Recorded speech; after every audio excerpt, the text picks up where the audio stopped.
Hello दोस्तों, नमस्कार। स्वागत है आप सभी का राहुल क्लासेस बांका में। और आज हम लोग एक विशेष सब्जेक्ट पर चर्चा करेंगे, विशेष सब्जेक्ट के विशेष चीज़ों पर चर्चा करेंगे, जो संविधान की राज व्यवस्था के बारे में जो चैप्टर हम चला रहे हैं, जो जिसका कि आप चैप्टर टू तक पढ़ चुके हैं। उस चैप्टर 2 के बाद जो चैप्टर आएगा, जो आने वाला था, उसकी छोटी सी वीडियो हम आपको दे दिए थे संविधान की राजभाषा के रूप में। जो राजभाषा विभिन्न भाषाएं, उसका जो शीर्षक था उस वीडियो का, ठीक है। उसके बाद हम आपको उसकी विस्तार जानकारी के लिए इस वीडियो को बना रहे हैं, आप इसको ध्यान से देख लेंगे, ठीक है। तो ध्यान दीजिएगा, इस वीडियो में हम आपको राजभाषा संबंधित सारी जो जानकारी है वो हम आपको दे देंगे, ठीक है। तो संविधान के भाग 17 में अनुच्छेद 343 से 351 तक राजभाषा से संबंधित है। किससे? राजभाषा से संबंधित है। और इनके उपबंधों को 4 शीर्षकों में बांटा गया है। इनके उपबंध को 4 शीर्षकों में बांटा गया है। वो 4 शीर्षक है: संघ की राजभाषा, जो संघ की भाषा होगी, संघ की भाषा, संघ की भाषा के रूप में सबसे पहला संघ की भाषा, दूसरा क्षेत्रीय भाषाएं, तीसरा न्यायपालिका और विधि के पाठ व्यवस्था की जो भाषा होगी उसकी भाषा, और विशेष निर्देश की जो भाषा होगी वो भाषा, ठीक है। इन 4 भागों में इनको बांटा गया है। जब इनको 4 भागों में बांटा गया है, संघ की भाषा, क्षेत्रीय भाषाएं, न्यायपालिका और विधि के पाठ भाषा एवं अन्य विशेष निर्देश की भाषा, ठीक है। तो सबसे पहले हम संघ की भाषा पर चर्चा करेंगे। संघ की भाषा क्या है, कैसे काम करेगी, इसके उपबंध क्या है, ठीक है। तो संघ की भाषा देवनागरी लिपि में लिखी जाने वाली हिंदी संघ की है, ठीक है। परंतु संघ के द्वारा जो आधिकारिक रूप से प्रयोग की जाने वाली जो संख्या होगी वो अंतर्राष्ट्रीय लेवल की होगी। किस लेवल की होगी? अंतर्राष्ट्रीय लेवल की होगी, वो देवनागरी नहीं होगी, ऐसा कहा गया, ठीक है। दूसरा, हालांकि जब संविधान प्रारंभ हुआ था उसके 15 वर्षों तक अंग्रेजी का उपयोग हम लोग किए थे। कितने वर्षों तक? 15 वर्षों तक। 1950 से 1965 तक हम अंग्रेजी का प्रयोग किए थे। और बोला गया था कि 1950 से पहले भी तो अंग्रेजी का यूज ही होता था, लेकिन 15 वर्षों के बाद भी संघ प्रयोजन, किसी विशेष प्रयोजन के लिए जो अंग्रेजी है या जो हिंदी है, हिंदी तो संघ की भाषा थी, लेकिन उस समय अंग्रेजी मतलब विशेष 15 वर्षों के बाद भी हम अंग्रेजी का उपयोग कर सकते हैं, ठीक है। तो संविधान लागू होने के 5 वर्ष बाद भी जो है, 10 वर्ष के बाद भी जो है, राष्ट्रपति एक आयोग की स्थापना उस समय करेगा, जो क्या काम करेगा? वो हिंदी भाषा प्रगामी प्रयोग के संबंध में एक आयोग स्थापित करेगा, जो अंग्रेजी के प्रयोग को सीमित करने व अन्य संबंधित मामलों में सिफारिश करेगा। क्या करेगा? सिफारिश करेगा। और आयोग की सिफारिशों और उसके अध्ययन व राष्ट्रपति को इस संबंध में अपने विचार देने के लिए एक संसदीय समिति गठित की जाएगी, ठीक है। और इसी के अनुसार 1955 में राष्ट्रपति ने बीजी खेर की अध्यक्षता में एक आयोग का गठन किया, और आयोग ने 1956 में अपनी रिपोर्ट राष्ट्रपति को प्रस्तुत की थी। और 1975 में पंडित गोविंद वल्लभ पंत जो थे, उनकी अध्यक्षता में एक संसदीय समिति बनी और इस रिपोर्ट की समीक्षा की गई, ठीक है। हालांकि 1960 में एक दूसरा आयोग का भी गठन हुआ, जिसकी कल्पना संविधान में की गई थी, लेकिन उसका गठन नहीं किया गया था, ठीक है। इसके परिणाम स्वरूप हुआ क्या कि संसद ने 1963 में अधिनियम को अधिनियमित कर दिया। इसमें संघ के सभी सरकारी कार्यों व संसद की कार्यवाही में अंग्रेजी के प्रयोग में जारी रखने के 1965 के बाद भी बोला कि अंग्रेजी का प्रयोग हम जारी रखेंगे, ठीक है। और इसके साथ ही हिंदी का प्रयोग के भी उपबंध किया गया। ध्यान देने योग्य बात यहाँ ये था कि इसमें अंग्रेजी के प्रयोग के लिए कोई समय सीमा निर्धारित नहीं की गई थी, कोई समय सीमा निर्धारित नहीं की गई। सन 1967 में कुछ विशिष्ट मामलों में हिंदी के साथ अंग्रेजी का प्रयोग अनिवार्य करने के लिए इसमें संशोधन किया गया। क्या किया गया? संशोधन किया गया। क्षेत्रीय भाषाएं, संविधान में राज्यों के लिए किसी विशेष का उल्लेख नहीं है, और इस संबंध में कुछ उपबंध किए गए हैं क्षेत्रीय भाषाओं के संबंध में, ठीक है।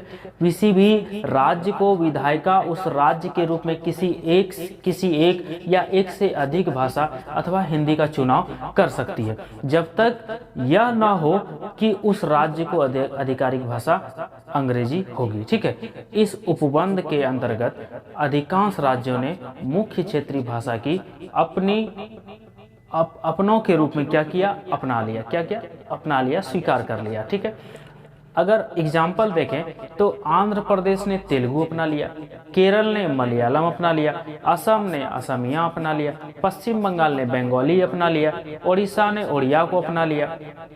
तो कई राज्यों ने अपने अपनी भाषाओं को अपने में अपना लिया और अभी भी वही लैंग्वेजेस उनके संविधान में सम्मिलित हो गए हैं। ठीक है, जैसे नागालैंड में अंग्रेजी सम्मिलित है, ठीक है, मेघालय में भी है, अरुणाचल प्रदेश में भी है, तो वो लोग अपना इंग्लिश स्वीकार कर लिया। ठीक है, और ध्यान देने बात यहाँ ये था कि ध्यान आप इस बात को दीजिए कि राज्यों द्वारा जो भाषा का चुनाव है वो संविधान की 8वीं अनुसूची में जो 8वीं अनुसूची में जो भाषा का उल्लेख किया गया है वो वहीं तक सीमित नहीं है। भाषाएं बहुत सारी है। कुछ समय के लिए केंद्र व राज्यों के मध्य या विभिन्न जो राज्य थे उनके मध्य संपर्क भाषा के रूप में जो संघ की राजभाषा थी, जो अंग्रेजी का प्रयोग होना था, वही अभी भी होता है। और अभी बताया कि भाई अंग्रेजी का ही प्रयोग होगा।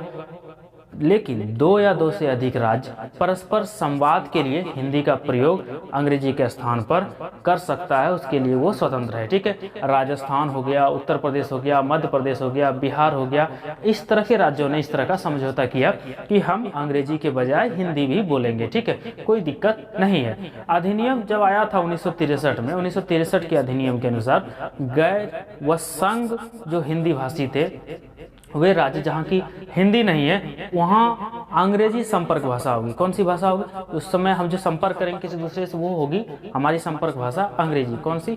अंग्रेजी हमारी संपर्क भाषा होगी और वहाँ पर ऐसे संवाद अंग्रेजी में भी अनुवादित किए जा सकेंगे। ठीक है, अभी भी होता है। मान लीजिए कोई अंग्रेजी बोल रहा है तो उसका अनुवाद हिंदी में कर दिया जाता है, जो नहीं समझते हैं। ठीक है, जब राष्ट्रपति मांगेगा, अगर मांगता है तो ठीक है, इस पर संतुष्ट हो कि किसी राज्य की जनसंख्या का अधिकार भाग द्वारा उनके बोली जाने वाली भाषा को राज्य द्वारा मान्यता चाहता है तो वह ऐसी भाषा को राज्य के रूप में मान्यता देने का निर्देश दे सकता है। कौन? राष्ट्रपति। और इस उपबंध का ये जो उपबंध बनेगा, राष्ट्रपति क्या करेगा? इसका जो उद्देश्य होगा वो राज्य के अल्पसंख्यकों के जो नागरिक होंगे उनको उनका जो अधिकार है उनसे उनकी सुरक्षा करेगा। ठीक है, अब न्यायपालिका में जो भाषा हम लोग का उपयोग होता है वो ज़्यादा इंग्लिश ही होता है। ठीक है, अंग्रेजी में ही उसकी भाषा है वो उपयोग होता है। ठीक है, तो संविधान में न्यायपालिका और विधायिका जो है उसके भाषा के संबंध में कुछ जो उपबंध किए गए वो आप देख लीजिए। जब तक संसद अन्यथा जो गृह मंत्रालय है या जो व्यवस्था है, गृह व्यवस्था है, वो जब तक संसद ऐसा कोई व्यवस्था नहीं दे दे तब तक उसमें अंग्रेजी भाषा का ही उपयोग होगा। ऐसा नहीं है हिंदी का होगा। ठीक है, वो संसद व्यवस्था करेगी कि कौन सी भाषा का उपयोग होगा। ठीक है, उच्चतम न्यायालय यानी जो सुप्रीम कोर्ट है हमारा, वहाँ प्रत्येक उच्च न्यायालय की जो कार्यवाही होगी वो उसी भाषा में होगी, अंग्रेजी भाषा में, जब तक संसद कोई उपबंध नहीं बना दे। केंद्र व राज्य स्तर पर जो कोई विधेयक होता है वो अधिनियम या अध्यादेश बनेगा, जो आदेश होगा, जो नियम होंगे वो उनके लिए जो आधिकारिक भाषा इंग्लिश है उसी में होंगे। ठीक है, हालांकि किसी राज्य का जो राज्यपाल होगा, जो राष्ट्रपति की पूर्व अनुमति से यानी पहले से अनुमति ले लेगा, मैं हिंदी अथवा किसी राज्य की किसी अन्य राजभाषा को उच्च न्यायालय की कार्यवाही की भाषा का दर्जा दे सकता है। ठीक है, परंतु यह न्यायालय द्वारा दिए गए निर्णयों, आज्ञाओं या इसके द्वारा पारित आदेशों पर लागू नहीं होगा। ठीक है, अन्य शब्दों में अगर हम बात करें अगर दूसरे शब्दों में, तो न्यायालय द्वारा दिए गए जो निर्णय हैं, जो आदेश हैं, जो वो केवल किस में होंगे? वो इंग्लिश में होंगे। किस में? वो केवल अंग्रेजी में होंगे, जब तक संसद ये व्यवस्था नहीं दे दे कि आप और भाषा में आप आदेश दे सकते हैं। ठीक है, इसी प्रकार से राज्य की जो विधानसभा है उसमें भी जो विधेयक पेश होते हैं, जो अधिनियम पेश होते हैं, जो अध्यादेश पेश होते हैं, जो आदेश पेश होते हैं, जो नियम पेश होते हैं, उसके लिए जो उप नियम के संबंध में जो व्यवस्था की गई है उसमें किसी भी भाषा का प्रयोग अंग्रेजी के अतिरिक्त को निर्धारित कर सकती है। ठीक है, परंतु सबका अंग्रेजी अनुवाद भी प्रकाशित करना होगा। अगर आप किसी भी भाषा में किसी विधेयक या किसी चीज, किसी नियम, किसी कानून को पारित करते हैं तो आपको उसका इंग्लिश में भी अनुवाद करना होगा। ठीक है, और राजभाषा अधिनियम 1963 के अनुसार राष्ट्रपति के प्राधिकार से प्रकाशित अधिनियम, अध्यादेश, आदेश, नियम व उप नियमों के हिंदी में अनुवाद जो होंगे आधिकारिक लेख माने जाएंगे। ठीक है, इसके अतिरिक्त संसद में प्रस्तुत विधेयक जो जितना विधेयक होगा उसका हिंदी अनुवाद होना आवश्यक है। इसे किसी भी प्रकार से किसी भी कुछ मामलों में राज्य के अधिनियमों व अध्यादेशों का भी हिंदी अनुवाद देना होगा। ठीक है, यह अधिनियम जो है राज्यपाल को यह अधिकार देता है कि वह राष्ट्रपति के पूर्व अनुमति से, यानी राष्ट्रपति के पहले अनुमति लेने से उच्च न्यायालय द्वारा दिए गए फैसलों, निर्णयों, पारित आदेशों में हिंदी अथवा राज्य की किसी अन्य भाषा के प्रयोग की अनुमति दे सकता है, परंतु इसके साथ ही इसका अंग्रेजी में अनुवाद भी संलग्न करना होगा। एग्जाम्पल अगर मान लीजिए उत्तर प्रदेश हो गया, मध्य प्रदेश हो गया, बिहार हो गया, राजस्थान हो गया, तो इन सब राज्यों में अंग्रेजी बहुत ही कमजोर है, चूंकि बहुत ही पढ़े लिखे राज्यों में पिछड़े हैं, इसीलिए इंग्लिश समझने में दिक्कत होती है आम लोगों को। तो उसके लिए क्या करना होगा, उसके लिए अनुवाद करना होगा। ठीक है, ताकि लोग समझ सके। ठीक है, और इसका ये उद्देश्य था और इसी उद्देश्य के लिए हिंदी का प्रयोग होता है। हालांकि संसद ने उच्चतम न्यायालय में हिंदी के प्रयोग के लिए ऐसी कोई व्यवस्था नहीं की। मान लीजिए हम उच्च न्यायालय में कोई याचिका दायर कर दिए, तो अगर वो याचिका हिंदी में है तो दिक्कत होगी, नहीं होगा, एक्सेप्टेबल नहीं है। और उच्च न्यायालय में याचिका दायर करने के लिए आपको अंग्रेजी में याचिका देनी होगी। और सन 1971 में एक याचिकाकर्ता द्वारा हिंदी में बहस के लिए एक बंदी प्रत्यक्षीकरण याचिका दायर की गई थी और उच्च न्यायालय में प्रस्तुत की गई, परंतु न्यायालय ने उस याचिका को इस आधार पर खारिज कर दिया, निरस्त कर दिया कि वह अंग्रेजी में नहीं है तथा हिंदी का प्रयोग यहाँ पे असंवैधानिक है। ठीक है, कुछ जो विशेष निर्देश हैं संविधान में भाषाई अल्पसंख्यकों के हितों के लिए सुरक्षा व हिंदी भाषा के उत्थान के लिए कुछ विशिष्ट निर्देश भी दिया गया था। ठीक है, तो इसमें कहा था कि प्रत्येक पीड़ित व्यक्ति को अपनी शिकायत निवारण हेतु संघ अथवा राज्य के किसी भी अधिकारी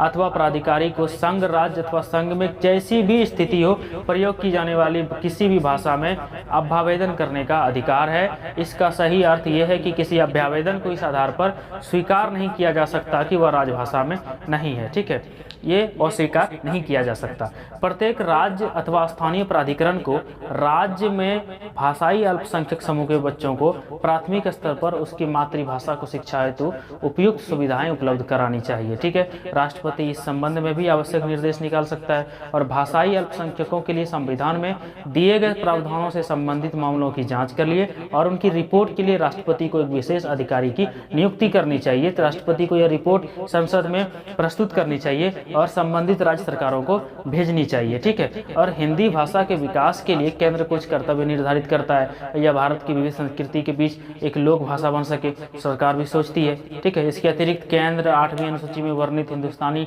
व अन्य भाषाओं के रूप, शैली व भाषाओं को आत्मसात करके इसके शब्दावली को मुख्यतः संस्कृत और गौणता अन्य भाषाओं में शब्द लेकर हिंदी को जो समृद्ध करने की जो प्रवृत्ति है वो निर्देश देता है। ठीक है, वर्तमान में 2016 में जो 8वीं अनुसूची थी उसमें 22 भाषाएं वर्णित थी और जो मूल संविधान में भाषा थी वो थी 14। ठीक है, असमिया, बंगाली, गुजराती, हिंदी, कन्नड़, कश्मीरी, कोंकणी, मलयालम, मणिपुरी, मराठी, नेपाली, मैथिली, उड़िया, पंजाबी, संस्कृत, सिंधी, तमिल, तेलुगु, उर्दू, डोगरी, बोडो और संथाली। ठीक है, सिंधी भाषा को 21वें संविधान संशोधन विधेयक 1967 में जोड़ा गया और कोंकणी, मणिपुरी और नेपाली को 71वें संविधान संशोधन विधेयक 1992 द्वारा जोड़ा गया और सन 2003 के 92वें संशोधन अधिनियम द्वारा मैथिली को और डोगरी को और बोडो को संथाली भाषाओं को भी जोड़ा गया। ठीक है, और संविधान की 8वीं अनुसूची में उपरोक्त जो क्षेत्रीय भाषाओं को वर्णित करने के पीछे जो उद्देश्य हैं वो 2 उद्देश्य हैं कि इन भाषाओं के सदस्यों को राजभाषा आयोग में प्रतिनिधित्व दिया जाए, इन भाषाओं के रूप, शैली व भावों का प्रयोग हिंदी को समृद्ध बनाने के लिए किया जाए। ठीक है, राजभाषा पर जो संसदीय समिति बनी थी, तो राजभाषा अधिनियम 1963 ने राजभाषा पर एक संसदीय समिति की व्यवस्था की थी जिसका काम था कि राज्य के आधिकारिक उद्देश्यों में से हिंदी भाषा के व्यवहार में प्रयोग हुई प्रकृति की समीक्षा की जाए। इस एक्ट के तहत उस समिति का जो गठन था, एक्ट को 26 जनवरी 1965 को पारित होने के 10 वर्ष बाद होना था। ठीक है, इस तरह 1976 में यह समिति क्या हो गई, गठित की गई। समिति में 30 सदस्य होते हैं, 20 लोकसभा से और 10 राज्यसभा से। समिति के गठन और कार्य जो होते हैं उनके कुछ प्रावधान है। वो प्रावधान है कि एक्ट के लागू होने की तिथि से लेकर 10 वर्ष गुजर जाने के बाद एक राजभाषा समिति का गठन होगा। इस उद्देश्य से पेश प्रस्ताव जो संसद के किसी भी सदन में पेश होगा, जिस राष्ट्रपति की पूर्वानुमति प्राप्त होनी और दोनों सदनों द्वारा जो जो दोनों सदनों द्वारा जो पारित है वो होनी चाहिए। ठीक है, दोनों सदनों द्वारा क्या होनी चाहिए, पारित होनी चाहिए। समिति में आपका 30 सदस्य होंगे, इसमें 20 लोकसभा के होंगे और 10 राज्यसभा। इनका चयन लोकसभा सदस्यों और राज्यसभा सदस्यों के एकल संक्रमणीय मत जो होता है और एकल हस्तांतरीय मत जो होता है उनके द्वारा आनुपातिक प्रणाली जो प्रतिनिधित्व प्रणाली है उससे होगा। समिति का यह उत्तरदायित्व होगा कि केंद्र के प्रशासनिक उद्देश्यों के लिए हिंदी के प्रयोग की दिशा में हुई प्रगति की समीक्षा करे। उसके बाद राष्ट्रपति को एक रिपोर्ट सौंपे जिसमें अनुशंसा हो।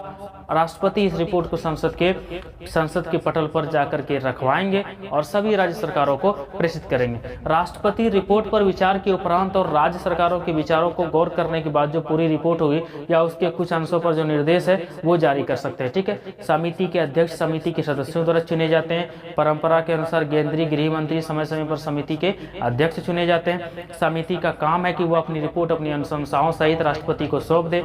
ऐसा वह केंद्र सरकार के दफ्तरों में हिंदी के प्रयोग को परखने के बाद करेगी। ठीक है, वास्तविक स्थिति को परखने के लिए अन्य विधियों को अपनाने के लिए जो कई प्रकार की गतिविधियां जो दफ्तरों में होती है हिंदी के महत्ता प्रयोग के लिए उसके लिए प्रेरित किया जाएगा और संविधान के उद्देश्य राजभाषा अधिनियम के प्रावधान कार्यान्वित किए जा सकेंगे। इस उद्देश्य से समिति ने 3 उप समितियां गठित की और तीनों उप समितियों में से निरीक्षण करवाने के लिए कई मंत्रालय विभाग भी 3 भागों में बांट दिए गए। ठीक है, इसके अलावा कई उद्देश्यों तथा अन्य संबंध मामलों में राजभाषा के प्रयोग का आकलन करने के लिए यह तय किया गया कि विविध क्षेत्रों से जैसे गणमान्य जैसे शिक्षा, न्यायालय, स्वयंसेवी संस्थाएं तथा मंत्रालय विभागों के सचिवों में मौखिक प्रमाण हासिल किए जाए। इस समिति द्वारा केंद्र सरकार के दफ्तरों में हिंदी के उत्तरोत्तर प्रयोग को संविधान सभा द्वारा निर्दिष्ट राजभाषा संबंधी प्रावधानों की पृष्ठभूमि में समीक्षित किया जाए। इसके लिए आलोक में यह भी समीक्षा की गई थी 1963 में जो राजभाषा अधिनियम था कि एतद विषयक सरकारी जो विज्ञप्तियों जो था जो निर्देश था वो संज्ञान लिया जाए उस पर। संपत्ति के संदर्भ में व्यापक होने चलते और भी प्रासंगिक आयंकों का आकलन करती है। इस समिति द्वारा केंद्र सरकार के दफ्तरों में हिंदी के उत्तरोत्तर प्रयोग को संविधान द्वारा निर्दिष्ट राजभाषा संबंधी प्रावधानों और उसकी पृष्ठभूमि में समीक्षित किया जाएगा। इसके लिए राजभाषा जो अधिनियम होगी 1963 उसमें उल्लिखित नियमों के आलोक में यह भी समीक्षा होनी चाहिए थी कि जो सरकारी विषय विज्ञप्तियां होगी जो निर्देश होंगे वो भी ज्यादातर हिंदी में निकले। ठीक है, तो स्कूलों में, कॉलेजों में, विश्वविद्यालयों में, शिक्षण संस्थानों में जो उसका जो माध्यम है सरकारी सेवाओं की भर्ती में जो भर्ती का तरीका है, विभागीय परीक्षाओं का जो माध्यम है, इसमें राजभाषा के अनेक पक्षों और विस्तार को संज्ञान में लेते हुए और वर्तमान स्थिति को भी ध्यान में रखते हुए समिति ने जून 1985 तथा अगस्त 1986 में अपनी बैठक में फैसला किया कि वह राष्ट्रपति को अपनी रिपोर्ट भागों में पेश करेगी, अलग अलग भागों में पेश करेगी। ठीक है, समिति के सचिव सचिव हो गए, समिति सचिवालय के अध्यक्ष होते हैं, उनकी मदद के लिए अवर सचिव होते हैं और अन्य अधिकारियों के स्तर के अधिकारी होते हैं। ठीक है, वे समिति के विभिन्न कार्यों के